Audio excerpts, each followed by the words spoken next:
آپ کو نہیں پتا کہ پہچان بدل لی تو آپ جاتی ہے؟ سمجھاتے کیوں نہیں ان لوگوں کو؟ اگر مجھے کوئی قتل کر دے تو میرا حق اس کو معاف ہے. تو اتنی مسجدیں کیوں بنا رہے ہیں؟ ان پیسوں سے کچھ اور کر لیں. میں نے مارے کھائی یار الحمدللہ دین کی خاطر. اس میں بھی اے سی لگا ہوا ہے. عرب دنیا کی مثال، میں پاکستان کا واقعہ میں بیان کر رہا ہوں. مسلمانوں کی بات تو میں کریں آپ گے نہیں. ایک طرف تو آپ مدنی چینل پر اخلاقیات کی بات کرتے ہیں، اچھی باتیں کرتے ہیں، اور آپ ہی کے چاہنے والے کسی بھی جناب اعتراض کرنے والے کو تو دو چار کر دیتے ہیں. میرا مولانا بیچارہ خالی ہوا کھائے.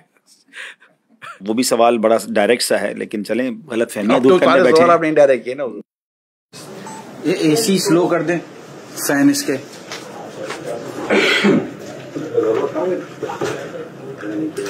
ابھی بھائی کیمرہ آن ریکارڈ. جی میرا کیمرہ جی یہ سامنے والی. الحمدللہ عز و جل ایک بار پھر پروگرام غلط فہمیاں لے کر حاضر ہیں. جنہوں نے پچھلے 2 ایپیسوڈز دیکھے ہیں، پچھلی 2 قسطیں دیکھی ہیں، انہیں معلوم ہے کہ اس پروگرام میں امیر اہل سنت قبلہ بانی دعوت اسلامی حضرت علامہ مولانا ابو بلال محمد الیاس اتار قادری صاحب سے بڑے اسٹریٹ فارورڈ کوسچنز بھی ہوئے تھے، اور اس پر شاندار انداز میں بڑی نرمی کے ساتھ آپ نے ہمیں جوابات عطا فرمائے. تو آج امیر اہل سنت کے ساتھ ساتھ حاجی عمران اتاری صاحب بھی ہمارے ساتھ ہیں. تو انشاءاللہ ان دونوں شخصیات سے ہم سوالات کریں گے. ہم آپ کو بھی ویلکم کرتے ہیں کہ آپ بھی اگر کچھ سوالات کرنا چاہتے ہیں اس پروگرام کو دیکھیے، اور اس کے کمنٹ سیکشن میں جا کر آپ سوالات کیجئے کہ ان سوالات میں سے بھی کچھ سوالات اگلے پروگرامز میں شامل کریں. پہلا سوال جو ہمارے پاس ہے تھوڑا سا ٹف کوسچن ہے. دعوت اسلامی والے، یہ کوسچن آیا میرے پاس، اہل بیت کا ذکر اتنا زیادہ کیوں نہیں کرتے جتنا صحابہ کا ذکر کرتے ہیں؟ صحابہ اور اولیاء پر تو بہت سارے آپ کلام بھی بناتے ہیں، پڑھتے بھی ہیں، مگر اہل بیت پر کلام بھی نہیں بناتے. یہ غلط فہمی نہیں ہے، غلط فہما ہے. وہ تو جواب دیں. مجھے بچپن میں امام حسین شہید کربلا کا نام لینا نہیں آتا تھا. بچہ تھا، نہ سمجھتا. اس وقت اپنی زبان میں ان کا میں نام لیتا تھا. میں وہ دہرانے میں بھی ڈر لگتا مجھے کہ کس طرح ان کا نام لیتا تھا. وہ لیتا تھا میں.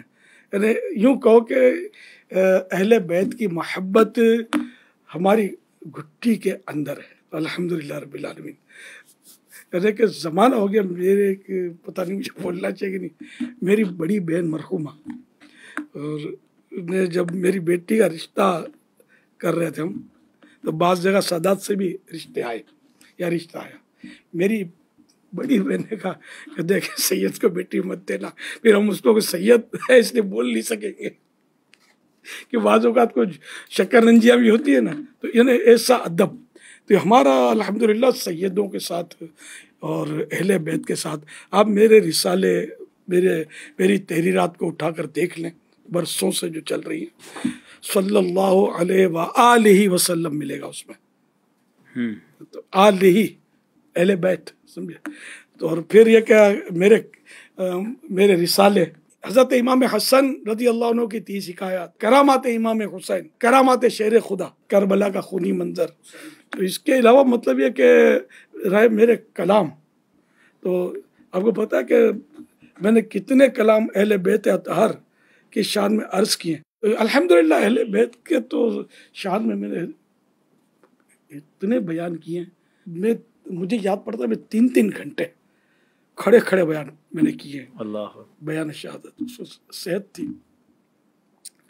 اور مجمع بھی الحمدللہ، اجتماع کثیر. ایک بار میں نے اس دوران کسی کی شہادت، حضرت علی اصغر رضی اللہ عنہ کی شہادت یا کسی کی شہادت کا کوئی بیان کیا، تو اس میں کسی نے بتایا کہ ایک نوجوان کھڑا ہو گیا تھا جوش میں آ کر کہ جیسے دشمنان نے اہل بیت کو مار ڈالوں، کاٹ ڈالوں.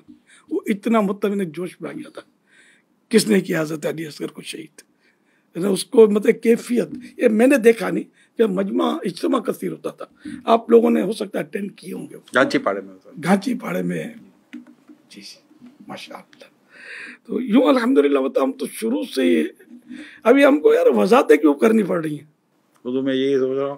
ورنہ تو میں آپ کو بتاؤں تو لبی بھائی، جنرلی کسی کو کسی افتتاح یا سنگ بنیاد کے لیے بلایا جائے نا تو وہ اپنے ساتھ کسی دوسرے کو بھی شریک پسند نہیں کرتا. مگر دعوت اسلامی میں 91 میں آیا ہوں، اور میں نے جب امیر سنت کو کسی مسجد کا افتتاح کرنا ہے، کسی سنگ بنیاد رکھنا ہے، تو آپ کا ایک انداز ہوتا تھا کہ 12 سید بچوں کو جمع کیا جائے، میں ان کے ذریعے کروانا اچھا مہمان خصوصی آپ جس کو آپ ایک ٹرم ہے جو استعمال کی جاتی ہے، سنگ بنیاد کے لیے نارملی بلایا جاتا ہے. لیکن اب امیر سنت کو بلایا جا رہا، ہم سے کہتے ہیں یا ساداتوں کو بلاؤ، یہ سید کے ذریعے میں کراؤں گا.